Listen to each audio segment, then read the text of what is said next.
भक्तन की, श्री वृंदावन धाम की, सद्गुरुदेव भगवान की। आचार्य संजय कुमार मिश्र जी काशी से। श्री हरिवंश महाराज जी। महाराज श्री मानसिक शांति पाने का सबसे सरल और प्रभावी उपाय क्या है? नाम जप। जब हम नींद में होते हैं तो हमें एक शांति सी मिलती है कि नहीं? गाढ़ निद्रा के बाद शांति मिलती है कि नहीं? एक इंद्रियों को फ्रेशनेस मिलती है कि नहीं? जब गाढ़ नींद में होते हैं, कारण क्या होता है?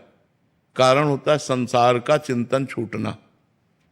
6 घंटे 5 घंटे जब हम गाढ़ निद्रा में हुए तो संसार का चिंतन छूटा, तो एक विश्राम सा मिलता है, एक नवीनता सी आती है। अगर हम जागृत अवस्था में संसार का चिंतन छोड़ दें, परमात्मा चिंतन में रहें, तो हमारा मन कितना प्रसन्न हो जाएगा, हमारे मन को कितनी शांति मिलेगी। शांति तभी मिलती है जब असत चिंतन छूटता है। तब लग कुशल न जीव को, सपने हो मन विश्राम, जब लग भजत न राम को, शोक धाम तज काम। ये कामना, ये वासना हमें अशांत किए हुए हैं। त्यागात शांति निरंतरम। जब कामना और वासना का त्याग होगा तो त्याग तभी होगा जब उसके चिंतन का त्याग हो। चिंतन का त्याग तभी होगा जब सच्चिंतन हो। सच्चिंतन का हमें पता नहीं, इसलिए भगवान का नाम, जो राम कृष्ण हरि शिव जो नाम प्रिय है वो निरंतर नाम जपना शुरू कर दो। अगर शांति नहीं मिल जाए तो आप हमसे बात करना कि परम शांति मिल जाएगी। परम शांति जो चाहत है नित्य सुख और मन को विश्राम, हित ध्रुव हित सो भजत रहो, पल पल श्यामा श्याम, पल पल श्यामा श्याम, श्यामा श्याम। अगर नाम चल रहा है तो परम सुख और शांति की प्राप्ति हो जाएगी। पर इसमें पर लगा रहे हैं कि जैसे 50 ग्राम आपका पाप है और 5 ग्राम आपका भजन है तो अनुभव में नहीं आएगा, शांति अनुभव में नहीं आएगी। अनुभव तब होगा जब 50 ग्राम के ऊपर भजन चलेगा, तब आपको अनुभव में आएगा। इसीलिए हमको प्रारंभ में अनुभव ना होने पर हो सकता उल्टा अनुभव हो, तो भी आप करते रहिए, जिससे आपके पापों का नाश होते ही आपके हृदय में ज्ञान का प्रकाश हो जाएगा, आनंद शांति सब कुछ प्राप्त हो जाएगी। पर भजन बिना कुछ नहीं। जितना भजन करोगे, शास्त्रों का ज्ञान हो जाने से केवल काम नहीं चलेगा, भजन करना पड़ेगा, असत चिंतन त्यागना पड़ेगा, सत चिंतन में स्थित होना पड़ेगा, तभी शांति की प्राप्ति होगी। श्रद्धावान लभते ज्ञानम तत्परा संयतेन्द्रियः, ज्ञानम लब्ध्वा पराम शांति मचिरेणाधिगच्छति। जो तुम्हें शास्त्रीय ज्ञान प्राप्त हुआ है उसका प्रयोग करो, अपने इंद्रियों को वश में करो, और फिर जो इंद्रियों के वश में करने से ज्ञान प्राप्त होता है, फिर वो परम शांति को प्रदान होता है। ज्ञानम लब्ध्वा परम शांति मचिरेणाधिगच्छति। तो इसलिए नाम जप करो, खूब भगवान का नाम जप करो, नाम से परम शांति प्राप्त हो जाएगी। केवल असत चिंतन त्यागना है। समझ पा रहे हो ना? अब हर समय हमको अपवित्र पवित्रो वा सर्वावस्थांगतोपि वह यह स्मरेत पुंडरीकाक्षम सवायाभ्यंतर शुचि। बाह्य और अभ्यंतर दोनों से पवित्र हो जाता है जो कमल नयन भगवान का स्मरण करता है। अब इस मंत्र का प्रयोग किया जाता है कि जल ले छिड़क लो, और जल छिड़क ले, इसका आंतरिक भाव समझिए। अपवित्र हो या पवित्र हो, अपवित्र व पवित्र हुआ, सर्वावस्थांगतोपि वा, सब स्थिति में यह स्मरेत पुंडरीकाक्षम। जो पुंडरीकाक्ष भगवान कमल नयन का स्मरण करता है वो सवायाभ्यंतरा शुचि, वो वाय और अभ्यंतर दोनों से पवित्र हो जाता है। खूब नाम जप करो। पीयूष जी। राधा वल्लभ श्री हरिवंश महाराज जी। महाराज जी, वैसे तो आपकी शरणागति से सारे प्रश्न मिट गए हैं, लेकिन मैं जानना चाहता हूं कि क्या वृंदावन वास करने और वृंदावन का आश्रय लेने में कोई अंतर है क्या? नहीं।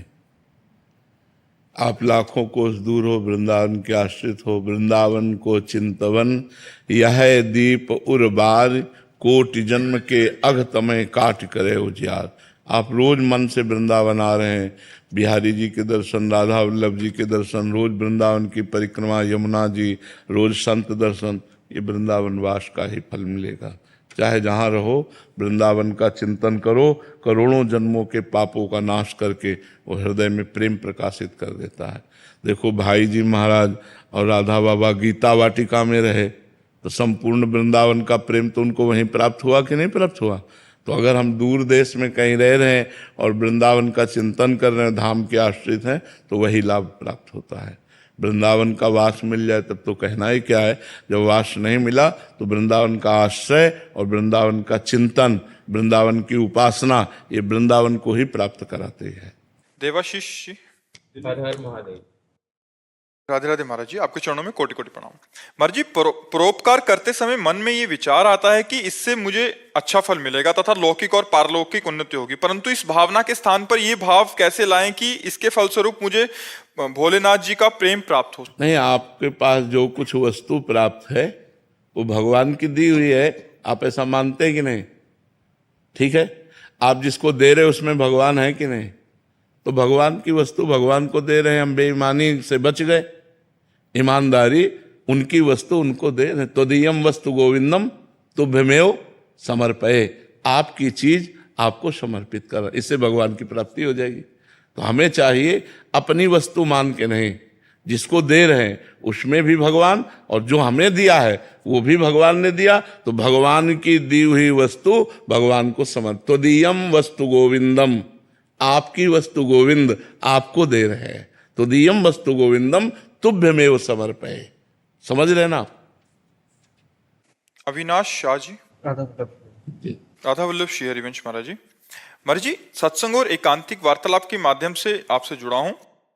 महाराज जी, धीरे धीरे पहले तो मन था कि उन्नति प्राप्त करें, खूब पैसा कमाएं, बट और एक मल्टीनेशनल कंपनी में भी काम करता हूं, बट आपसे जुड़ने के बाद अभी लक्ष्य थोड़ा सा ऐसा लगता है कि अरुचि सी होने लग गई है महाराज जी, और नाम का प्रयास चल रहा है महाराज जी, और एक डर सा हृदय में बैठ गया है कि कहीं इस अरुचि के कारण मतलब नौकरी ही ना छूट जाए महाराज जी। कैसे अध्यात्म और काम में बैलेंस बनाए महाराज जी? बन जाएगा, वो ये बल देगा, नाम बल देगा।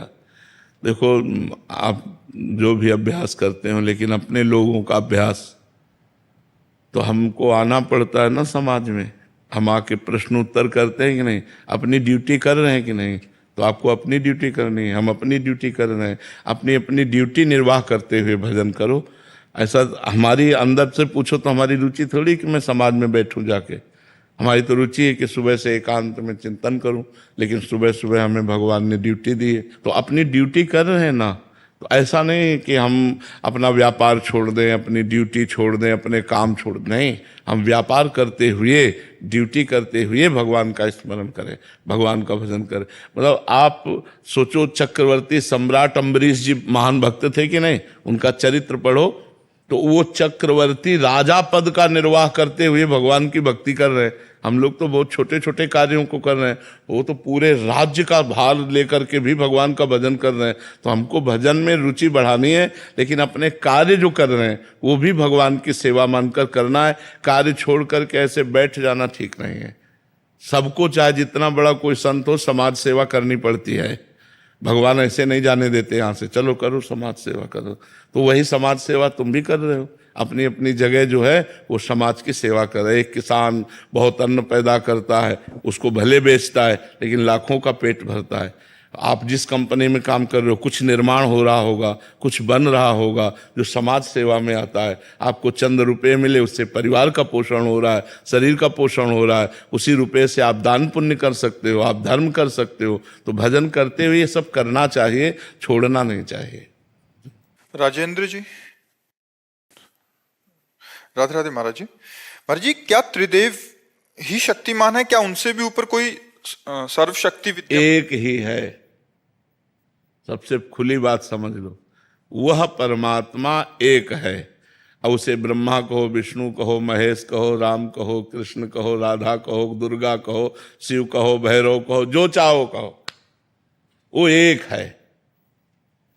अब वो कोई कह दे कि उससे ऊपर वो, उससे ऊपर वो, उससे, हमें कोई परेशानी नहीं, क्योंकि हम एक मान रहे हैं।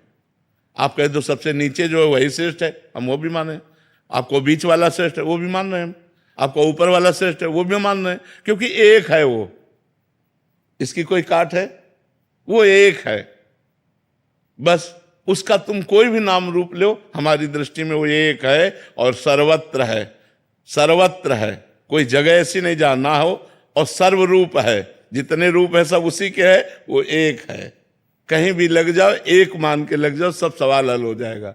अलग अलग मानोगे तो फिर लड़ाई झगड़ा होने लगे। लड़ाई झगड़ा जो होता है ना भक्तों में, हमारे भगवान बड़े तुम्हारे भगवान छोटे तो ये सब बेकार की बात है, ये सब बेकार की बात। प्रीति मित्तल जी।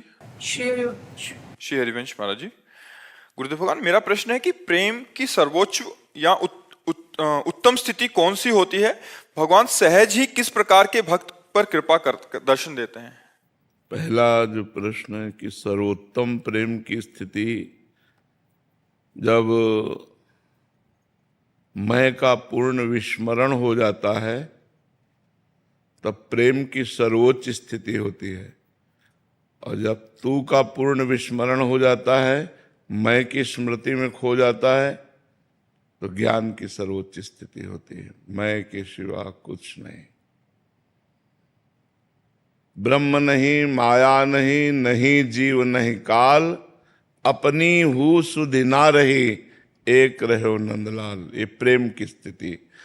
कान भय प्राण में, प्राण भय कान में, ही में न जान परे, कान है कि प्राण है। ये प्रेम की स्थिति। मन कृष्णाकार, बुद्धि कृष्णाकार, चित्त कृष्णाकार, अहम कृष्ण दासत्व में लीन, मैं का पूर्ण विस्मरण, मैं कौन हूं, क्या हूं, कैसा हूं, इसका विस्मरण। केवल अपने प्रियतम, प्रिय, प्रियतर, प्रीतम, सबसे प्यारे आत्मस्वरूप भगवान में स्वयं की स्मृति का लीन हो जाना, तन्मया, भगवान में तन्मय हो जाना। रात दिन उनके स्मरण में व्यतीत हो रहा है। ना मैं की स्मृति है, न भोगों की स्मृति है, न संसार की स्मृति है। समस्त चाहें जिसकी मिट गई हैं। न पारमेष्ठम, न महेंद्रधिष्णम, न सार्वभौमम, न रसाधिपत्यम, न योग सिद्धिर, न पुनर्भवम वा।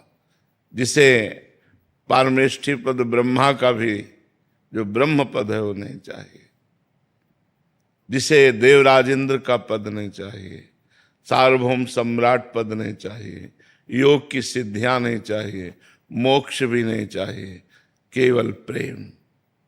अनिर्वचनीयम प्रेम स्वरूपम, प्रतिक्षण वर्धमानम प्रेम स्वरूपम, कामना रहितम प्रेम स्वरूपम, अनुभव स्वरूपम प्रेम स्वरूपम, सूक्ष्मतरम प्रेम स्वरूपम। पी मूर्ति नयनन बसय, तेहि रस रहाय समाय, ये लक्षण सुनि प्रेम के, और न कछु सुहाय, और न कछु सुहाय। फिरे अपने रस मातो, कुटुम देह ते जाय, छूट सब ही विधि नातो। जहां जहां पिय की बात सुने, खोजत तिन गैनन, हित ध्रुव छिन छिन ले, प्रेम जल भरि भरि नैनन। अपने प्यारे की स्मृति में लीन। ना काहू सो बोलिबो, ना कोई व्यवहार, अपनी कुंवरी किशोरी को जियत निहार निहार। बस अपने परम प्रीतम प्रभु में संपूर्ण अंतःकरण का लय हो जाना, किंचन मात्र कोई कामना न रह जाना। निरंतर भगवद स्मृति एकतार, अखंड अव्यावृत भजनात्, तैल धारावत। वैसे तो प्रेम अनिर्वचनीय है, पर ये बाह्य लक्षण प्रेम के कहे जाते हैं। और भगवान सबसे ज्यादा कृपा उस पर करते हैं जो अहंकार रहित होता है। किसी भी तरह के असाधन का तो स्पर्श भी नहीं है, पर साधन का भी अहंकार नहीं है। यही दरबार दीन को आदर, रीत सदा चली आई। प्रेम जब हृदय में बढ़ता है तो अहंकार गलित हो जाता है। ज्ञान जब हृदय में बढ़ता है तो शुद्ध अहंकार स्फुरित होने लगता है। ये अशुद्ध अहंकार है देहाभिमान, लेकिन मैं ब्रह्म, ये शुद्ध अहंकार, ब्रह्मविद ब्रह्मई भवति, वो शुद्ध अहम में स्थित हो जाता है। महाराज जी, ये आप पूछ रहे हैं कि वो स्थिति, दो स्थितियों में कौन सी स्थिति अच्छी है? कि बस प्रभु से मिलने की मतलब इच्छा तो है, बट स्थिति के चक्कर में ना पड़े, भजन के चक्कर में पड़े। हमें एक भी सेकंड भगवान का विस्मरण नहीं करना, बस चाहे जिस मार्ग के पथिक हो।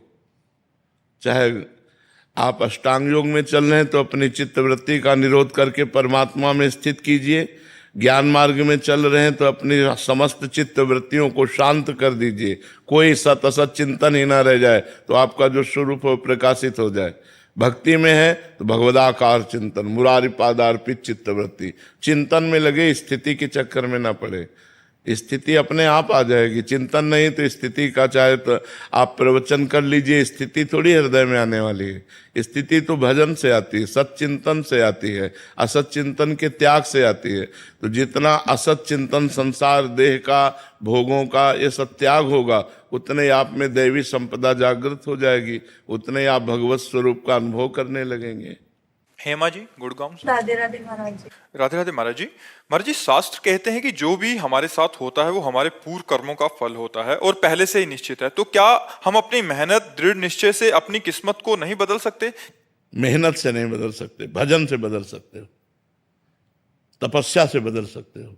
मेहनत से, सांसारिक मेहनत से नहीं बदल सकते, सांसारिक मेहनत से नहीं बदल सकते। प्रारब्ध लिखा हुआ भोगना पड़ेगा, बदलना नहीं, भोगना पड़ेगा।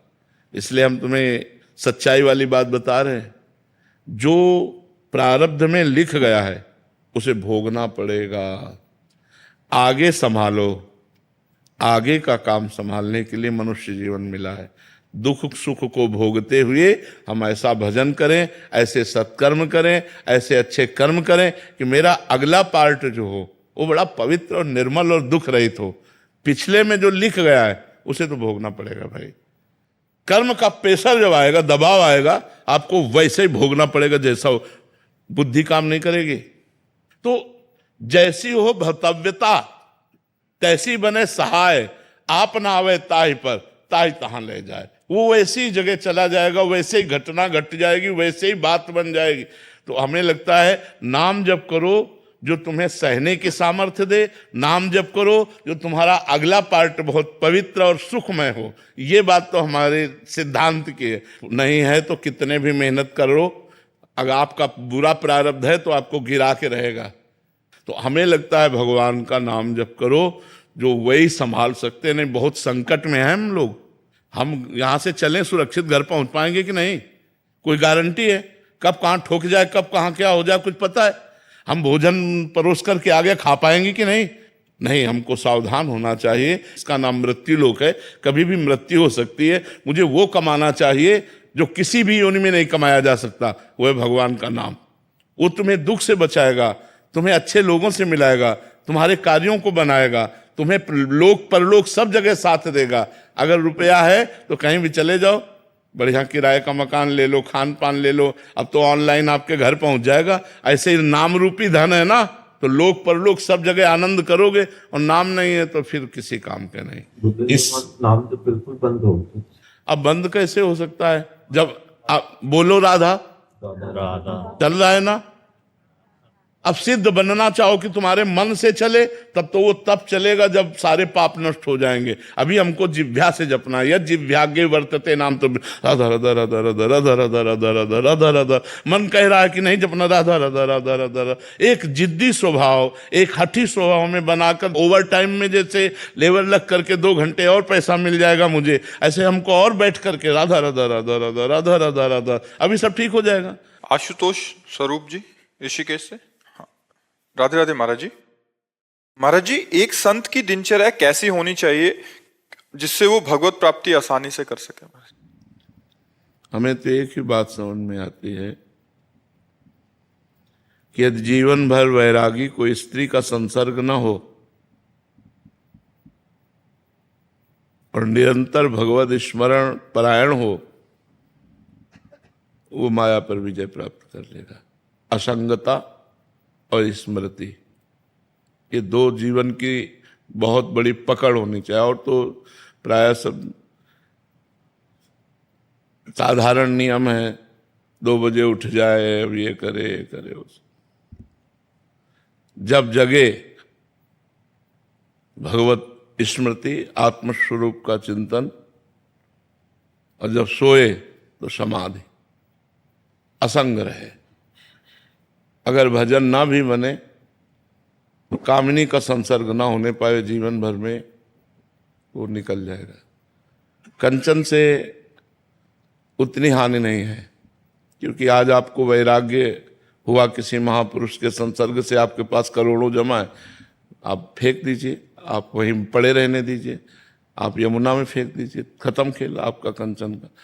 कीर्ति भगवत स्वरूप मान लीजिए, खत्म खेल उसका। लेकिन स्त्री संसर्ग, उस अंदर राग जो उत्पन्न होता है भोगों का, काम एश क्रोध एश रजोगुण समुद्भवा, वो न ज्ञान होने देता है और न भगवान से प्रेम होने देता है। बहुत जोर की आसक्ति इसमें होती है, विपरीत शरीर पर विशेष आकर्षण होता है, और ये जन्म जन्मांतरों से होता चला आ रहा है। तो वो दुर्वासना मम सदा परिकर्षयन्ति। तो सबसे बड़ा साधु का, जो भगवत मार्ग के पथिक का, वो सबसे बड़ा नियम असंगता। असंगोयम पुरुषा, किसी से कोई संबंध नहीं, भिक्षा मात्र शरीर पोषण के लिए। और अगर कंचन का त्यागी हो जाए तब तो कहना ही क्या है। पर आज के समय में हम इसलिए नहीं बोलते क्योंकि विचरण का जमाना नहीं रह गया। अकेले साधु या 2 विचरण करें या 3 विचरण करें तो मार डाले जा सकते हैं। तो विचरण की सलाह तो अब हम भी नहीं देंगे, और भिक्षा भी हमें शुद्ध मिलना अवश्य असंभव सा लग रहा है, क्योंकि प्रायः लोग मांस और मदिरा अंडा आदि का सेवन करने लगे। तो साधु जो पवित्र भिक्षा नहीं मिलेगी तो बुद्धि भ्रष्ट हो जाएगी। तो अब धामों का और तीर्थों का और पुरियों का ही आश्रय लेना उचित है, कि किसी पुरी या किसी धाम का आश्रय लेकर संत समुदाय के बीच में अपने जीवन को काटे। तो जीवन यापन के लिए अर्थ की अत्यंत आवश्यकता है। आज अर्थ प्रधान समय है, तो हम मांगे ना, स्वाभाविक भगवान की कृपा से जो मिल जाए उससे अपने जीवन यापन का आकाश वृत्ति से रखें कि जो हमें मिल जाए। जो बिना मांगे, जो आकाश वृत्ति उसे कहते हैं। इसका कोई नहीं, उसे आकाश वृत्ति कहते हैं। बिना मांगे भी जितने से हमारा काम चल जाए। बकाया स्त्री संसर्ग नहीं होना चाहिए। और कीर्ति तो भगवत स्वरूप मान ले तो उससे कोई प्रभाव नहीं पड़ता, क्योंकि कीर्ति उन्हीं सर्वेश्वर भगवान की हो रही है। अपना तो अगर हम दासत्व न धारण किया करें, भागवतिक चिन्ह ना हो तो कौन प्रणाम करे। तो भागवतिक चिन्ह प्रणाम हो रहा है परमात्मा स्वरूप गुरु का, आचार्य का। मान लो जैसे हमारे आचार्य भगवान प्रकट हुए रूप धारण करके, आद्य गुरु भगवान शंकराचार्य, निम्बार्काचार्य, बड़े बड़े महापुरुषों, हम उन्हीं परंपराओं में हैं। तो ये जो हमारे तिलक हैं, जो हमारा वेश है, ये हमारे आचार्यों के द्वारा दिया हुआ है। तो जितना प्रणाम नमस्कार सब आचार्यों को जाता है। अगर विवेक से देखे तो इस पार्थिव शरीर को कौन प्रणाम करता है? उसी आत्म तत्व को सब प्रणाम कर रहे हैं। तो सब आत्मस्वरूप है, इसका कोई महत्व नहीं है। कंचन आकाश वृत्ति से जितनी आवश्यकता हो उतना। कामिनी किसी भी तरह से संसर्ग नहीं होना चाहिए। जब तक शरीर में दम है तब तक साधु को चाहिए कि असंग रहे।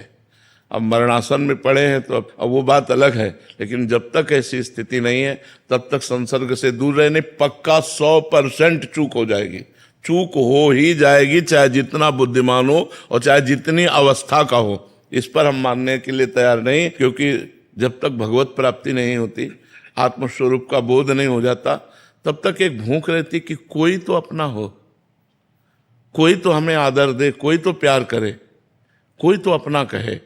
यही फंसा देती है भूख। शिष्य में जैसे पुत्र में फंसा देती है, ऐसे शिष्य में फंसा देती है। अब पुनः उस स्थिति को संभाल करके चलना किसी विवेकवान साधक की बात है। नहीं तो बस जीवन भर असंग रहे, पड़ा रहे, पड़े पड़े सिद्ध हो जाएगा। ये मार्ग ऐसा है, पड़े पड़े सिद्ध हो जाएगा। बस असंग रहे। माताओं बहनों को दूर से बात करे, दूर से व्यवहार रखे, अपने नजदीक वाला एकांत वाला कोई चैप्टर न रहे, तो हमें लगता है कि बहुत सुंदर जीवन साधु का जीवन हो जाए। हमारी कमजोरी अभी पूरी नहीं हुई, जब तक पूरी नहीं होगी तब तक हम असंग रहेंगे। और जब सर्वम खलमिदम ब्रह्म नेनानास्ति किंचन, तो वासना रही नहीं गई। जो आत्माराम पुरुष हैं उनमें कभी अंकुरण विषय का नहीं होता। नहीं स्वात्मारामम विषय मृग तृष्णाम भ्रमयति। आत्माराम पुरुष कभी विषय मृग तृष्णा में भ्रमित नहीं होते। जैसे भुने हुए चने को चाहे जितना खाद पानी लगा दो अंकुरण नहीं हो सकता। ऐसे जो सिद्ध महापुरुष हैं वो चाहे जिस सभा में बैठे हो, चाहे जहां हो, चाहे एकांत हो, चाहे समाज में हो, कोई फर्क नहीं पड़ता। लेकिन ये बातें केवल हैं, जब तक स्थिति नहीं आएगी तब तक गिरने में देर नहीं लगेगी। इसलिए हमें लगता है साधु की सबसे बड़ी दिनचर्या असंगता होनी चाहिए। जिस दिनचर्या में संग है उसमें बहुत सावधानी पूर्वक व्यतीत करना चाहिए, नहीं तो असंग रहना चाहिए। असंगता ही साधु का जीवन है। जय बजे उठे, बस पहला सूत्र दिमाग में डाल ले कि मुझे आज दिन भर असंग रहना है और भगवत चिंतन परायण रहना है। बस भिक्षा जैसे आकाश वृत्ति या मधुकरी वृत्ति, यही पवित्र वृत्तियां हैं। आकाश वृत्ति में जो सामने आ गया वो पा लेंगे, नहीं आया तो नहीं पाएंगे। माधुकरी वृत्ति में 4-5 घरों में मांग करके पा लेंगे। तो साधु की यही वृत्तियां हैं। आकाश वृत्ति में आया कि अर्थ आ गया तो उससे व्यवस्था करके पा रहे हैं, और या तो माधुकरी वृत्ति से जी रहे हैं। बकाया असंग रहे, इस स्थिति आ जाएगी। हाँ, अपने आप आ जाएगी अपने। जैसे नर्मदा जी का हर पत्थर शंकर जी बनी जाता है, गंडकी नदी में हर पत्थर शालिग्राम हो जाता है, ऐसे आचार्य परंपरा का जुड़ा हुआ संत वो सिद्ध हो ही जाएगा। बस असंग रहे, पड़े पड़े सिद्ध हो जाएगा। असंगता ही तो भाई हम फंसे कहाँ हैं, संग में ही तो फंसे हैं। असंगता ही हमारा स्वरूप है। पहले धीरे धीरे बाह्य असंगता, फिर आंतरिक असंगता आ जाएगी। अपने शरीर से भी असंग हो गया तो स्वरूप बोध हो गया उसको। और असंगता और स्मरण, जो गुरुजनों ने मंत्र नाम दिया है, हर समय उसका स्मरण चलता रहे। बस 2 ही बातें खास है, और तो सब सिद्धांत ही है। साधु को जब मनावे तब सो जाए, जब मनावे तब जग जाए। असंग रहे, भगवत स्मरण परायण रहे, बस। अब वो पड़ा भी है तो निद्रा समाधि स्थिति, वो भगवान के स्वरूप में पड़ा हुआ, कोई संसार में थोड़ी पड़ा हुआ है। मतलब साधु है तो पड़ा हुआ तो अपने स्वरूप में पड़ा हुआ है। निद्रा समाधि स्थिति बड़ा मस्त जीवन है। बस असंगता, अगर संग नहीं तो विक्षेप नाम की चीज नहीं है। हमारा अखंड स्मरण, हमारा अखंड भगवत्तार चलेगा। वो बस केवल असंगता ही, ये हमने पकड़ा है पूरे जीवन में कि असंगता ही जीवन का लाभ है। अब जैसे सुबह से जितने लोग सबसे, अब ये सब जो आप सब भगवत स्वरूप आए, जो एकांतिक में चर्चा हुई, बस 8, 8:30 इसके बाद हम निकल गए। अब कल निकलेंगे हम 4 बजे फिर सुबह। इनमें से एक की भी छवि हमारे दिमाग में भगवान की कृपा से नहीं रहेगी कि अमुक व्यक्ति आया